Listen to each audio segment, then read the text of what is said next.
আমার নবী বলেন, কোন সন্তান মা এবং বাবার কবর যদি জিয়ারত করে, কুল্লু জুমআতি, প্রত্যেক জুমার দিন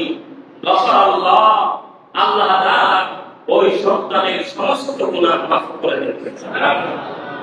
সাহাবায়ে কেরাম জিজ্ঞেস করেন, ইয়া রাসূলুল্লাহ, মা এবং বাবা যদি ইন্তিকাল হয়ে যায়, মৃত্যু হয়ে যায়, তাদের প্রতি সন্তানের কোনো দায়িত্ব বা কর্তব্য আছে? আমার নবী বলে আছে, ইন্তিকালের পরে সন্তানের দায়িত্ব কর্তব্য হচ্ছে মা এবং বাবার জন্য দোয়া করা। বলেন কি করা? সবাইকে বলেন ইস্তিগফার, ক্ষমা এবং প্রত্যেক দিন সম্ভব না হবে অন্ততপক্ষে জুমার দিনই মা এবং বাবার কবরের পাশে দাঁড়িয়ে জিয়ারত করা। আল্লাহ তাআলা আমাদেরকে আমল করার তৌফিক দান করুন।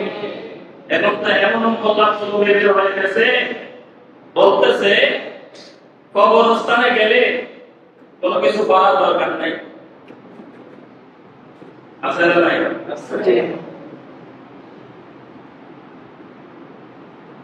অথচ মা এবং বাবার কবর জিয়ারতে যাওয়ার নির্দেশ আমার দয়াল নবীকে দিয়েছে। মান যারা কবরা ওয়ালিদাইহি, হাদিসে পাক আমার নবী বলেন, কোন সন্তান মা এবং বাবার কবর যদি জিয়ারত করে, কুল্লু জুমআতি, প্রত্যেক জুমার দিন আল্লাহ তাআলা ওই সন্তানের সমস্ত গুনাহ মাফ করে দেন।